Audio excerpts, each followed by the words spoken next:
지금 같은 인플레이션 상황에서 대통령의 그 실정이 지금 이미지 정치를 굉장히 하려고 뭐 노력은 해요. 노력은 하는데 그 이미지 본인이 주려고 하는 어떤 서민적 이미지랄지 이런 것과 본인의 말과 이런 것들이 잘 안 맞아.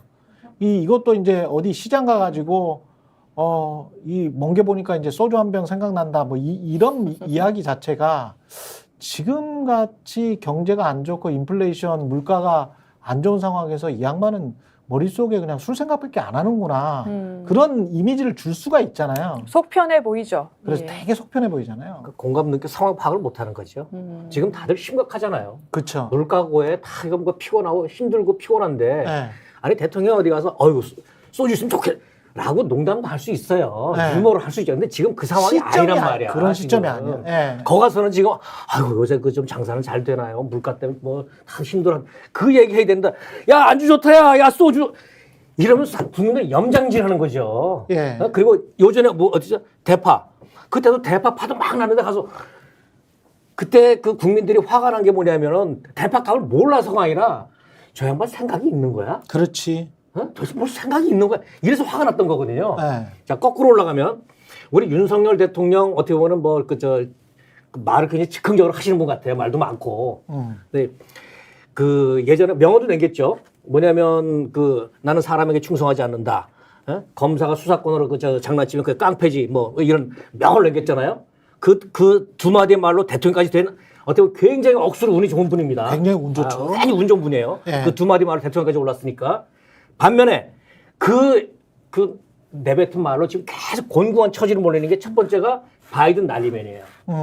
그때까지 실언이었습니다라고 하면 되는데 그걸 제 생각입니다. 그 지록이고 하나 덮고 있잖아요. 그 다음에 그런 말이 최수근 해병도 마찬가지예요. 불끈 내뱉은 말 있지 않습니까? 예. 그런 거 언론에서 줘 나오면 될 거 아니에요. 그걸 책임을 안 져요. 일은 저질러 놓고 자기는 뒤로 빠지고 참모를 와서 막 이러고 있다고 지금.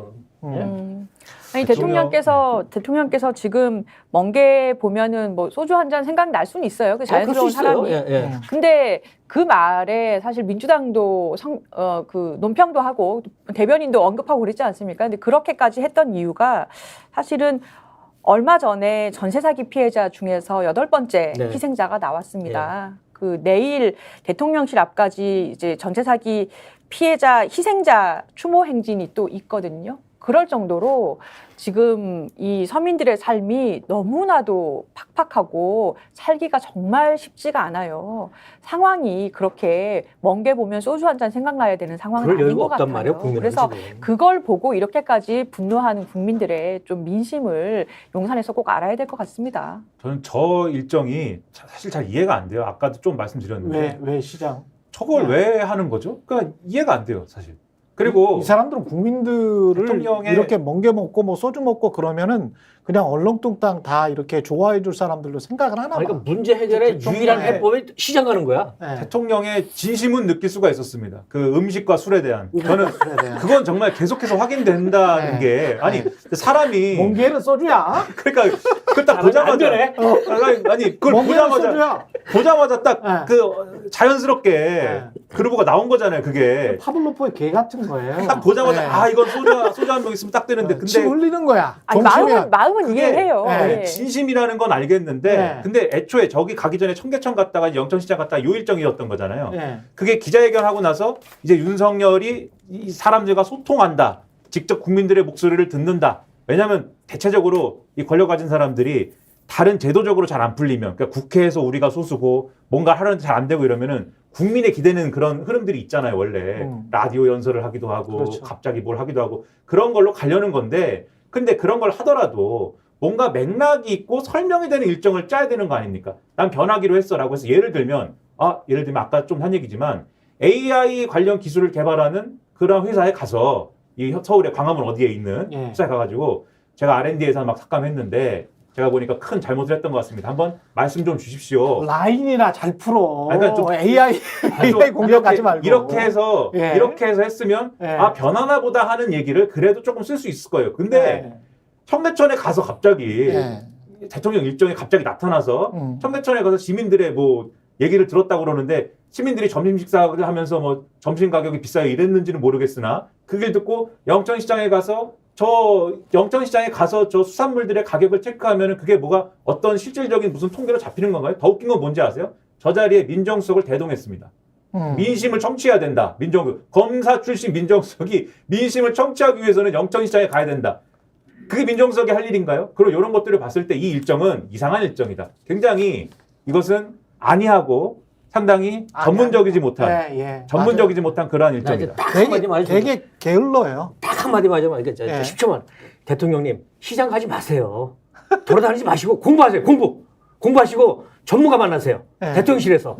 그게 훨씬 낫습니다. 시장 다닌다고 해법 없습니다. 거기서. 조수진 변호사님 뭐 마지막으로. 저는 그 초선 의원들 천방농성 그 사진을 보고 많은 생각이 들었습니다. 이것이 앞으로 3년 동안 자주 볼 모습이 아닌가, 시작인가 이런 생각이 들었습니다. 예. 아유, 끝내야 되겠네요. 예, 10시 40분까지라고 해서 끝내야 될 것 같은데, 아까 그 전세 사기 피해자 말씀을 하셨는데, 저는 요즘 그런 생각이 들어요. 전세값이 이렇게 막 치솟잖아요. 아파트 전세값이 치솟는데, 이거 빌라 사기가, 전세 사기가 많아가지고 아파트로 그쪽으로 간 거 아닙니까? 맞아요. 그래서 그 수요 때문에 더 이제 아파트 전세가 오르거든요. 근데 이거 하나를 제대로 짚어주는 언론이 한국에 없다는 게 너무 아쉬워요. 그러니까 전세값이 올라가면 인플레이션이 올라가는 거거든요. 게다가 우리나라는 월세나 전세의 인플레이션 비중이 물가지수에 차지하는 그 비중 자체가 서구 선진국들보다 훨씬 낮아요. 다른 나라들은 한 22% 되는데 우리나라는 한 7, 8%, 9%밖에 안 됩니다. 그러면 물가지수에는 들어가지도 않고 서민들은 진짜로 타격받는 거는 굉장히 높아. 그러면 어떻게 해줘야 되겠어요? 정부가 할 수 있는 게 환율을 내리지 못한다면 이런 거는 할 수 있거든. 야, 빌라 사기 어떻게 안 당하도록 주택보증공사나 이런 데서 보증할 수 있게, 광범위하게 보증할 수 있게 우리가 뭐 좀 해주겠다. 법적으로 안전장치를 두겠다. 요 국내에서 할 수 있는 게 많거든요. 그거 오히려 보증을 꺼려요 요새. 요거 1, 2조 아니면은 뭐 많아야 뭐 최대 한 10조나 될까? 요런 거 가지고 인플레이션도 잡고, 그리고 그 아파트 수요를 저 빌라로 다시 과거처럼 낮추고, 그러면은 전반적으로 이렇게 이 인플레이션도 잡고 서민들도 위안해? 얘네들이 좀 생각이 있네? 뭐 좀 진짜로 생각을 하는구나. 멍게에다 소주만 먹는 게 아니고 이런 생각을 할 텐데, 이 사람들은 게으르고 나태하고 무능하고 무지하고 무식하다라는 생각이 계속 들 수밖에 없는 행태를 계속 보인다. 그러면서 그게 이미지 정치라고 생각하는 거야, 본인들은. 얼마 전에 기사를 봤는데 보증기관들이 얼마 전이라고 해도 좀 된 얘기입니다만 보증기관들 입장에서도 보증해주는 게 부담스럽잖아요, 지금. 그렇지. 예를 들면은 전세 사기나 뭐 이런 것들 때문에 어떻게 될지 모르니까. 그 뒤에 이제 기재부가 딱 버텨줘야지. 그렇죠. 야, 우리가 해줄게. 그냥 두면 제가 생각해도 보증하기 싫어요, 보증기관이. 그렇지. 그러니까 뒤에서 이쪽은 서민들이고 이쪽은 좀 상대적으로 떼먹이 가능성이 있다라고 생각을 하는 거지. 그렇죠. 그러면 국가가 그거를 보조를 해줘야 되는 거지. 근데 왜 아파트 전세값 올라가는 거는 야, 저러면 매매가도 조금 떠받칠 수 있겠구나. 그러면 우리 유권자들은 좀 편안하겠지. 그 생각을 가지고 있는 것 같아. 그러니까 너무 이게 좀 심하게 말하면 사악하다고 해야 될까? 철저히 이익에만, 기득권에만 치중하면서 진짜 민생이랄지 인플레이션은 생각도 안 해. 근데 정치적으로 불리하게 몰리면 민생 인플레이션 이런 이야기 해. 그러면서 협치를 해야지 이야기를 해. 모든 게 다 수단화가 돼 있어. 뭐냐? 자기 일가나 김건희 일가 어떤 그 사법 리스크 그 보존하는 거, 방어하는 거. 기승전결로 돌아가서 이미지 정치로 사실은 이 인기를 얻어서 당선되신 면이 크잖아요. 결국에 지금 다시 그렇게 이미지 정치 하고 있는 것 같습니다. 본인이 잘할 줄 아는 것으로 또 돌파하려고 하는 것 같습니다. 근데 그게 더 이상 통하지 않는다는 거 이제 아셔야죠. 통하지 않습니다. 스픽스가 계속 감시 견제할 겁니다. 송영 기자 그리고 김민하 평론가 조수진 변호사와 함께했습니다. 고맙습니다. 스픽스는 말하는 언론입니다. 대세는 유튜브, 그중에서 스픽스. 좋아요, 댓글, 구독, 알림 설정. 여러분이 저희를 사랑해 주시고 우리가 여러분을 사랑하는 4가지 방법입니다.